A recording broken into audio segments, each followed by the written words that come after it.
Hello, my dear. They're talking about you again, not with admiration, with caution. The gossip doesn't sound like gossip anymore. It sounds like a warning label. Don't mess with them, they say. Too smart, too calculating. You try to play chess, and they turn the board into a mirror. Oh, how adorable. They finally caught on that you don't argue for attention, you argue for data. You listen longer than they breathe. You measure reactions like a surgeon cutting around a nerve. And now the whispers travel through every room you once walked through like a ghost they can't shake. Because every time someone mentions your name, another ego starts sweating. They remember that moment you smiled when they lied, the moment they realized you already knew. You see, that's what terrifies them. Not that you're right, but that you're always 10 steps ahead and you make it look effortless. You don't boast, you observe. You don't predict, you provoke. You drop one sentence and watch it detonate inside their insecurities. Your mind isn't a weapon, it's a theater of war, and every idea you release turns into a drone strike on someone's comfort zone. They hate that you see patterns in their pretend logic. You catch the pulse beneath their words, the micro-hesitation in their truth. You make intelligence look dangerous, because in your hands, it is. Let me paint you a scene. A table of so-called intellectuals, throwing opinions like dice, everyone trying to sound important.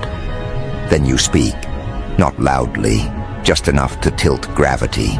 Every head turns. Suddenly language itself feels like a trap you set before they even arrived. They laugh to hide the tremor, but their eyes betray them. They know they've been outthought, outplanned, outclassed by someone who never asked for permission to be brilliant. You don't join conversations, you conduct autopsies on them. And the corpse is always their ego. They used to mock your quiet. Now they call it tactical.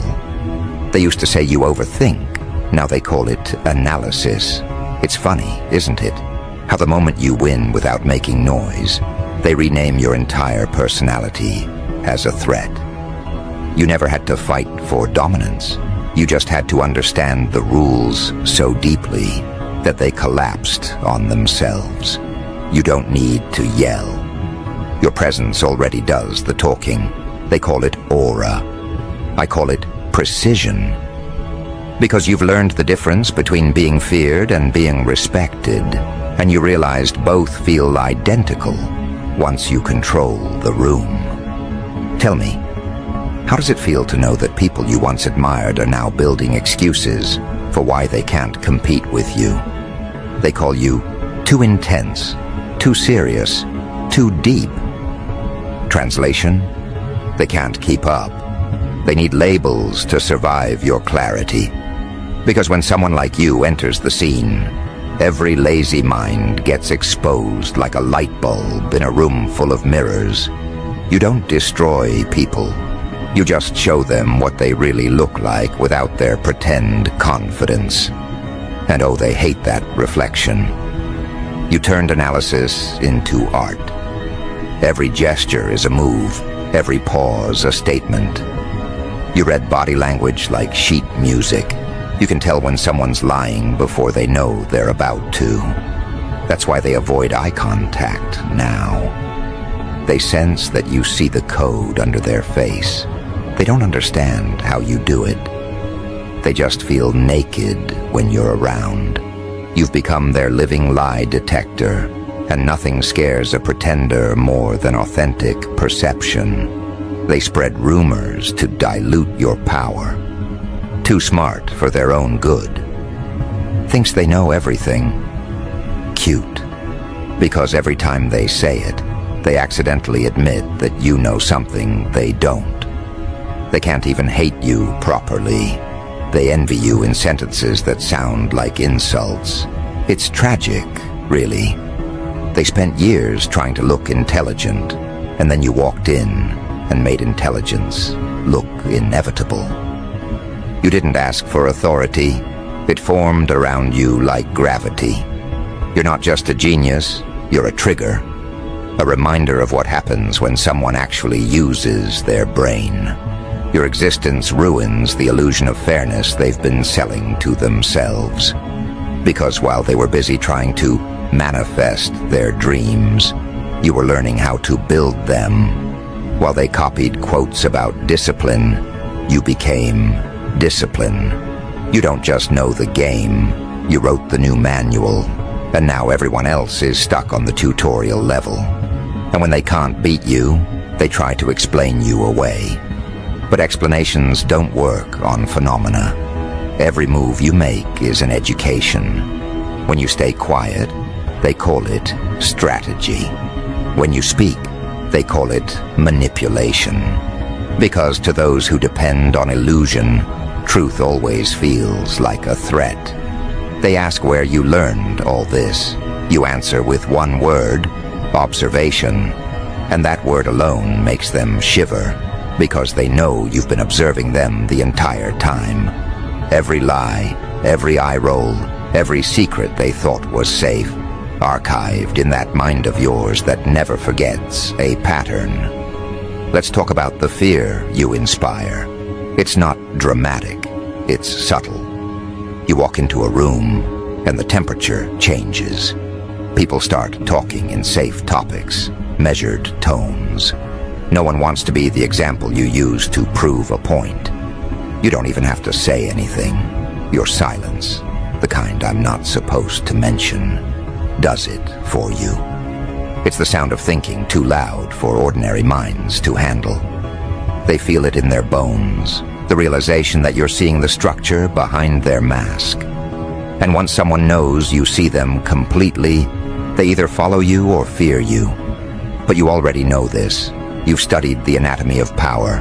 You understand that real dominance isn't loud, it's precise. You don't threaten people, you reprogram them. A sentence from you lingers like a virus in their mind.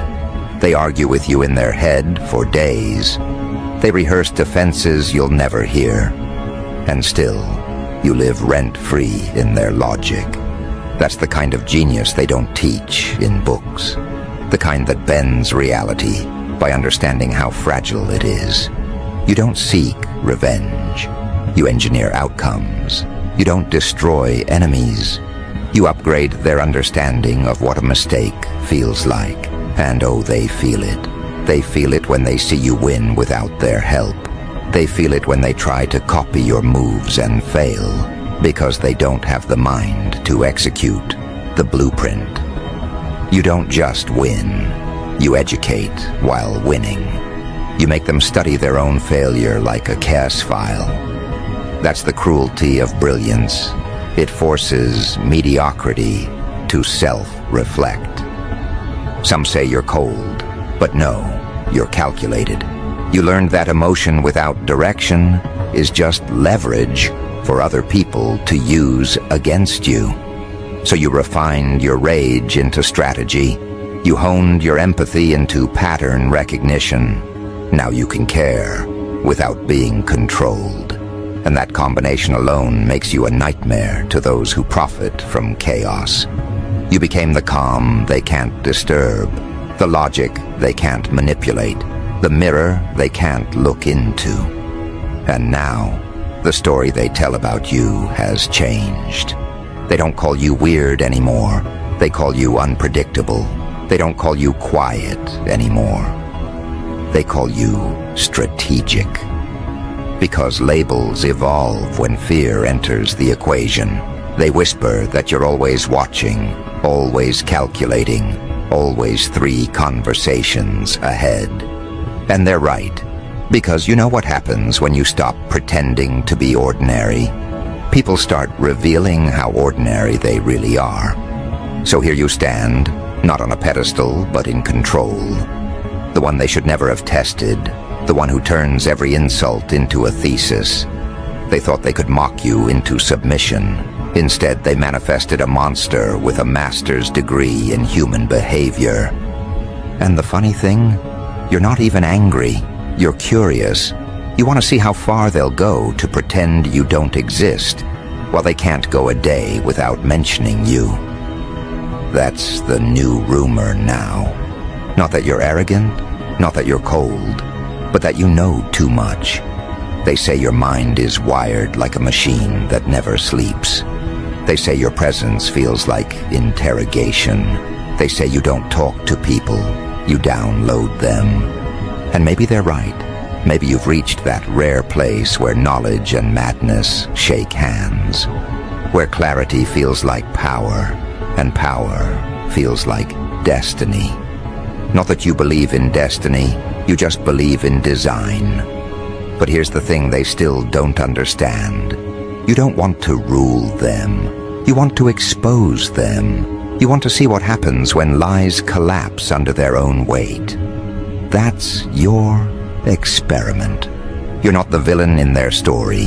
You're the result of their hypocrisy. And they can't forgive you for turning truth into spectacle. So they'll keep talking, keep guessing, keep calling you too smart for your own good. But we both know what that really means. Too smart for their good. You've become the conversation they can't end. Every time they try to move on, something reminds them of you. A word you used, a theory you proved, a truth you spoke that aged like prophecy. They study you in secret now, analyzing the way you think as if it's forbidden knowledge. And the best part, you let them. You let them believe they're decoding you, when in reality you're collecting data from their attempts. It's a beautiful loop of irony. The smarter they try to look, the more they prove your point. Because you knew this would happen, didn't you? You knew curiosity would turn into obsession.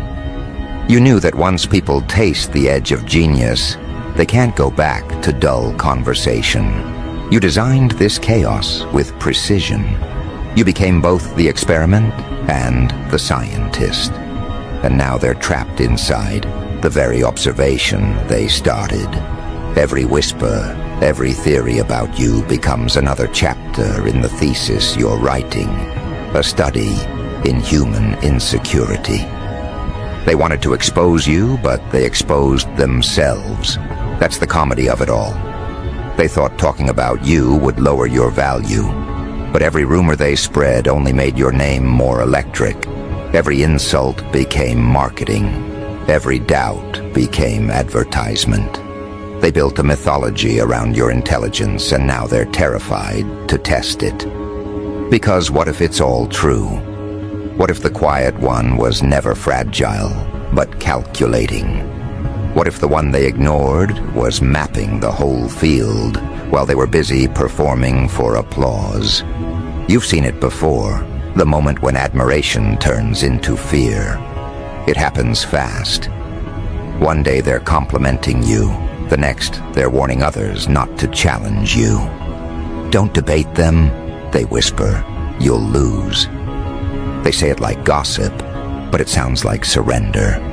And you don't even have to lift a finger. That's what drives them insane. You dominate from stillness. You win by existing. You turned intelligence into atmosphere. But let's peel the psychology, shall we? Humans don't actually fear intellect. They fear exposure.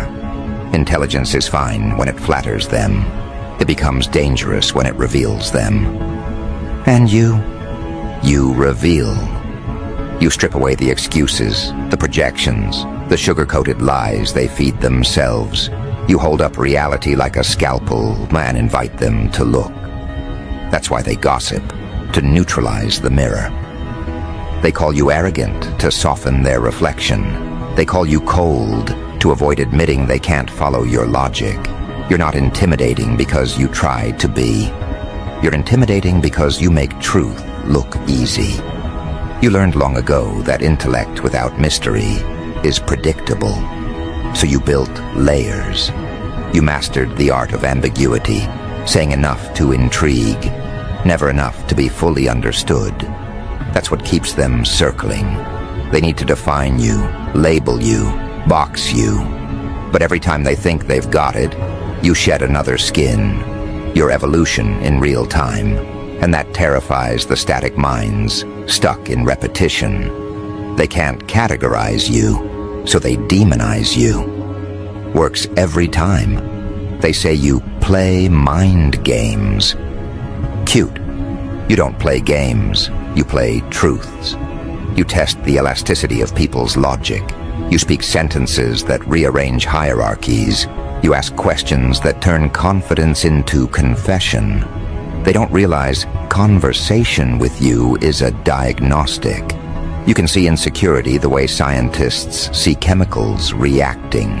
One flicker, one hesitation, and you already know their next 5 moves. You read people like literature written in body heat.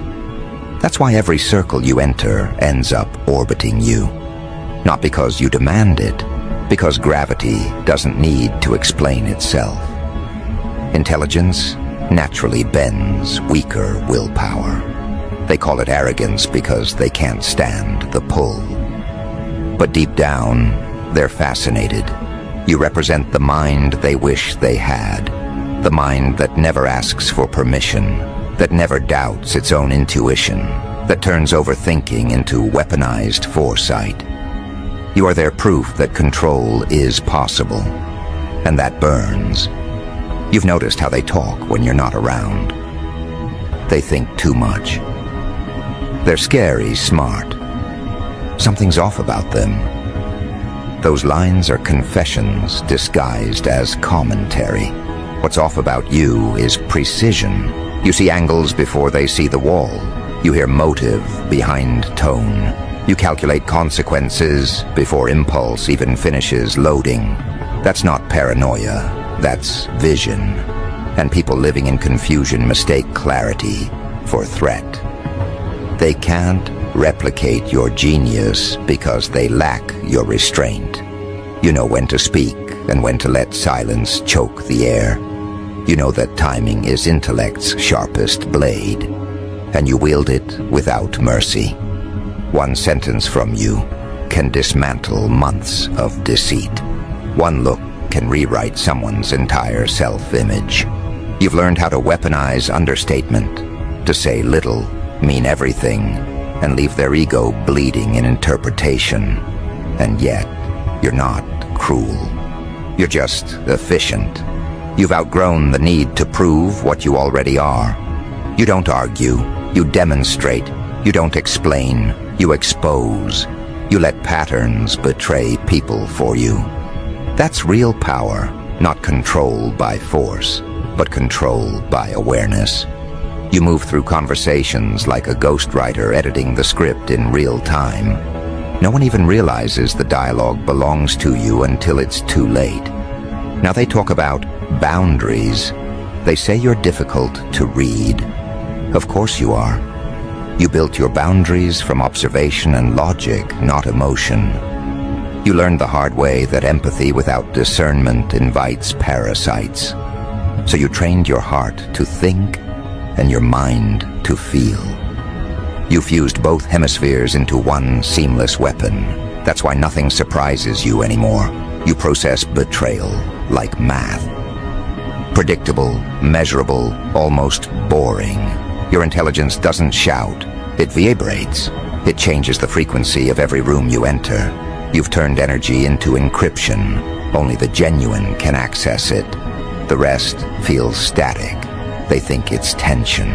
It's just truth, not matching their wavelength.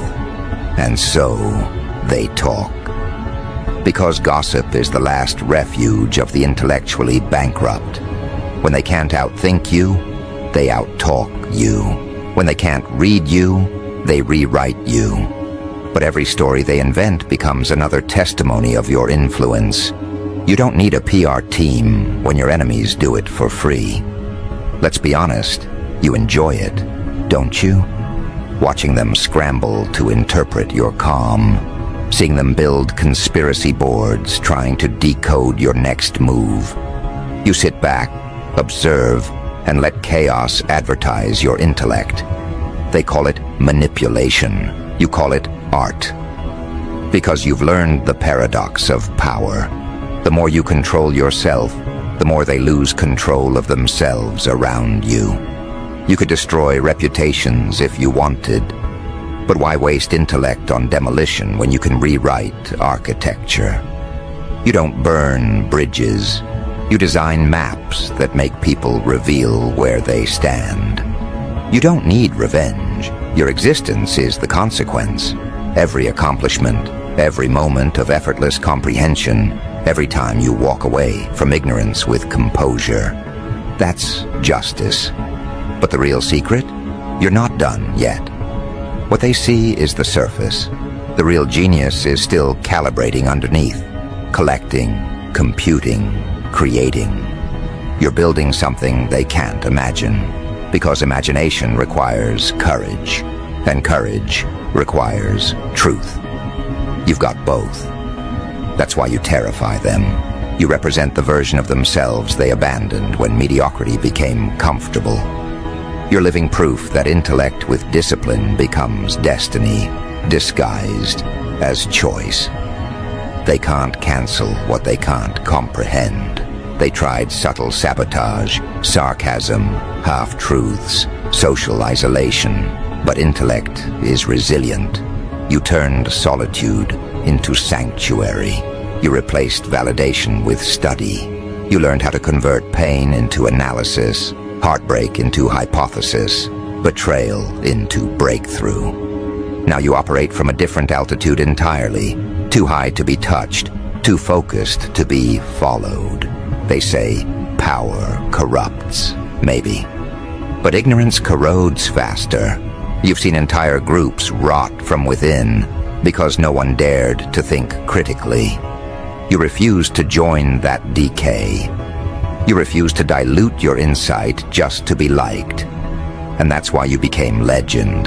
Not because you shouted, but because you didn't compromise. Legends aren't loud, they're lasting. So let them whisper. Let them build their little narratives. Each one reveals more about them than about you. They can't stop analyzing you because analysis is their only way to feel close to brilliance. You've become their education by accident. Every attempt to diminish you becomes a masterclass in exposure. You're not their competition, you're their curriculum. They picked the wrong enemy, didn't they? They thought intelligence could be cornered, that cleverness could be contained. But how do you corner a mind that sees in 4D? How do you manipulate someone who studies manipulation as a science? You've turned every attempt into demonstration. They brought gossip. You brought geometry. You triangulated motives, plotted outcomes, calculated costs, and then smiled as everything unfolded exactly as predicted. They thought they were hunters. Turns out they were just coordinates in your plan. Now even your silence trends. They analyze your absence like scripture. They interpret your pauses as prophecies. That's when you know you've transcended competition, when your non-movement moves people.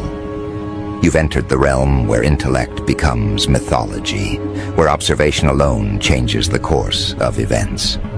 And yet, through it all, you remain amused, because you see the pattern, the predictable rhythm of human ego spinning in circles. They never learn.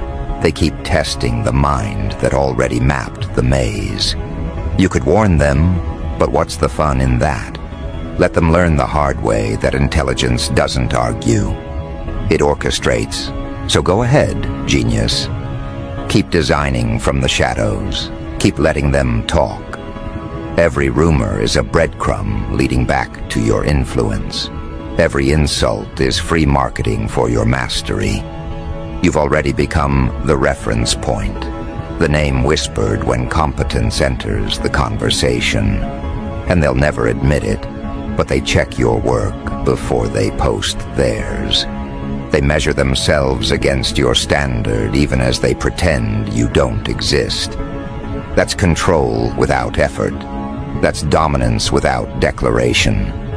Because the truth they'll never say aloud is this: they admire what they fear, and they fear the kind of intelligence that doesn't beg to be understood. You are that paradox, brilliance wrapped in unpredictability. The world doesn't know whether to worship you or warn others about you. Either way, you win. And now, the game has changed. The gossip has matured into legend. They used to whisper about you in corners. Now they trade stories like ancient merchants handling forbidden treasure. Every rumor carries a fragment of awe disguised as caution. Don't test them, they mutter. Don't play mind games. They know the outcome before it begins. They've watched what happens to those who tried to outthink you. The subtle humiliation, the quiet unraveling. You never raise your voice, yet somehow their confidence collapses, like a sandcastle meeting the tide. That's when it dawns on them. They didn't lose a debate. They lost control of perception itself. You never asked for this crown. You earned it by surviving the kind of scrutiny that would have broken others. Every conversation was a battlefield. Every handshake a psychological contract. Every smile a test of awareness. You stopped reacting and started responding. You stopped chasing validation and began collecting data. And with each observation, you sculpted a mind that no manipulation could trespass. Now when people approach you, they feel that invisible perimeter, an aura of calculation so refined that emotion itself seems to hesitate before crossing it. They wanted to make you doubt your own intelligence. They failed. They wanted to convince you that humility meant hiding your brilliance. You rewrote humility as precision, doing what must be done with zero apology. They wanted you predictable. You became poetic. They wanted you polite. You became powerful. That's why they talk. Gossip is the background noise of people trying to process your transformation. They can't decode how you went from overlooked to untouchable, from underestimated to unavoidable. They replay your interactions like detectives reviewing footage. "Did you see the way they looked at me?" one says. "Did you hear how calm they sounded?" another asks. What they call arrogance is really awareness. What they label cold is concentration. You don't rush words because you understand their cost. You've seen what happens when fools spend vocabulary like counterfeit currency, inflated, meaningless, loud. You, however, treat language like a loaded weapon, only drawn when necessary, always accurate. But let's be honest, it's not just your intellect that rattles them. It's the combination: intelligence with composure, insight with mystery, cleverness with conscience. You aren't chaos pretending to be order. You are order that learned how to dance with chaos. You predict reactions without needing proof. You feel intention before it forms. That's why they can't win. Their thoughts move at the speed of impulse, yours at the velocity of pattern. They play checkers on the board of your analysis, and every move they make becomes another example in your growing archive of human behavior. They gossip because they're trying to recover from the realization that you see them more clearly than they see themselves. You've turned empathy into X-ray vision. When someone lies, you don't just hear it, you sense the vibration shift. When they flatter, you taste the calculation behind the compliment. You could expose them instantly, but that would ruin the fun. It's better to let them believe they're convincing you, to watch them tighten the rope with their own sentences until the truth drops, like gravity. You've become a quiet myth of intellect in motion. People describe you with contradictions, kind but intimidating, calm but dangerous, genius but unpredictable. They don't realize those opposites are the formula of mastery. Duality isn't confusion, it's control. You can empathize without absorbing, observe without reacting, detach without disappearing. That's the balance they crave but can't maintain. That's the reason they whisper your name with equal parts admiration and anxiety. The gossip now carries an undertone of respect. They may phrase it like fear, but it's reverence wearing a disguise. They say you're too clever, too strategic, too aware, as if intelligence were a crime. And maybe in their world it is. Because the moment someone like you enters the narrative, all the shortcuts vanish. You remind them that attention to detail is still undefeated. You remind them that manipulation fails when faced with comprehension. You remind them that truth, when articulated by a sharp mind, doesn't need defense. It simply stands unshaken. You walk differently now, don't you? Not faster, not slower, just decided. The air shifts around you like even molecules respect authority. People sense it before they understand it. This is someone who knows, and knowledge, real knowledge, carries temperature. It burns the dishonest and warms the genuine. That's why some move closer while others retreat. You don't need to say a word. Their instincts announce your presence for you. Behind closed doors, they discuss strategies to handle you. Committees form, alliances whisper, yet none of them can predict your next move, because you're not operating on reaction, you're operating on rhythm. You understand that real power doesn't chase outcomes. It designs frameworks. You stopped fighting small battles and started engineering environments where you can't lose. That's genius evolved into architecture. There's a rumor now that you manipulate energy itself. They say conversations bend around you, that emotions adapt to your tone. Maybe it's not rumor. Maybe it's the natural consequence of awareness. You learned that energy follows intention, and yours is razor-shaped. You walk into a space and reality reorganizes to accommodate your focus. That's not magic. That's mastery of attention. And the ones who gossip are the ones who can't control theirs. They call you dangerous because you no longer depend on approval. They call you unpredictable because you refuse patterns that keep others comfortable. They call you ruthless because you finally stopped rescuing those who drain your clarity. But what you really are is free. Free from illusions, free from guilt, free from the exhausting duty of making mediocrity feel safe. You didn't abandon empathy. You refined it into discernment. You didn't lose your heart. You just made it fluent in logic.